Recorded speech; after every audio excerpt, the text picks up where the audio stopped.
This is The Scoop for Tuesday. I'm Sean Canan with the WMNF News headlines. 25 Florida cities and counties filed a lawsuit yesterday challenging a new state law that blocks local governments from approving more restrictive or burdensome changes to growth plans for the next 2 years.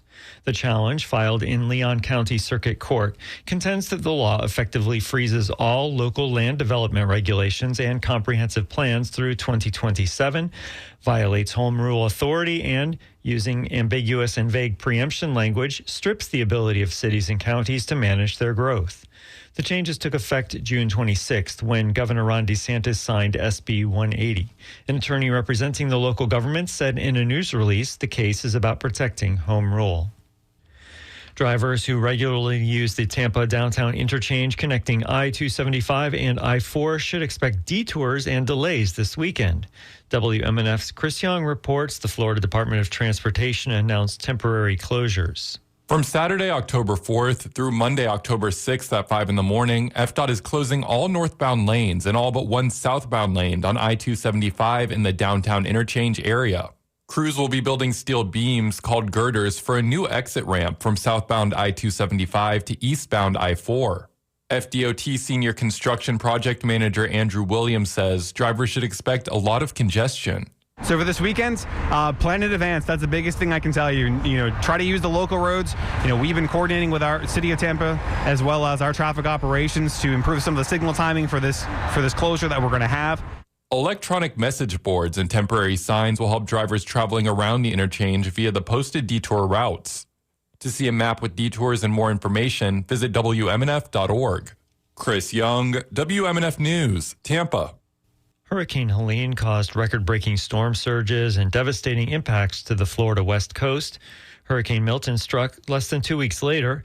Now WMNF's Leah Burdick reports the city of St. Petersburg is updating progress and future projects resulting from both of these storms. After a long road to recovery, Mayor Kenneth T. Welch praised the community for their resilience and efforts to restore the city. This includes the repairs to Tropicana Field. We all remember that picture of the roofless Tropicana Field Stadium after the storms. That image really captures the violence of the storms and significance of the impact. However, a year later, we have made significant progress on our repairs. 8 roof panels have been installed, and turf installation will begin in December. He says they submitted permit drawings for interior repairs that are under review. The stadium is anticipated to be completed in April 2026. Fire Chief Keith Watts of St. Petersburg Fire Rescue introduced the high water rescue vehicles. These multifaceted vehicles dramatically improve our service. They can move through flooded neighborhoods, establish critical water supplies in areas cut off from traditional resources, and safely transport residents and responders. He says this investment directly addresses the lessons learned from Hurricane Helene. To learn more about other future recovery efforts, visit WMNF.org. For WMNF News, I'm Leah Burdick. Imelda continues to hover near the Bahamas this morning. Meteorologist Megan Borowski from the Florida Public Radio Emergency Network says the storm, which strengthened into a hurricane today, should begin to turn and move eastward into the Atlantic. Right now, Imelda is meandering northward, and a few hundred miles to the east over the Atlantic Ocean, major Hurricane Humberto is also moving northward. Now, over the course of the day today, Humberto is going to act like a bulldozer, so to speak, and clear the path for both itself and Imelda to be picked up by a dip in the jet stream.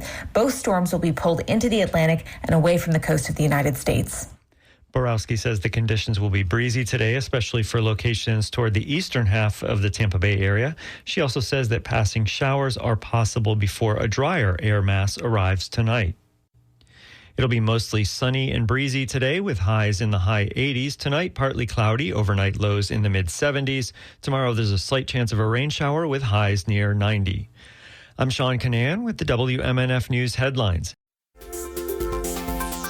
This is The Scoop, recorded at WMNF Tampa.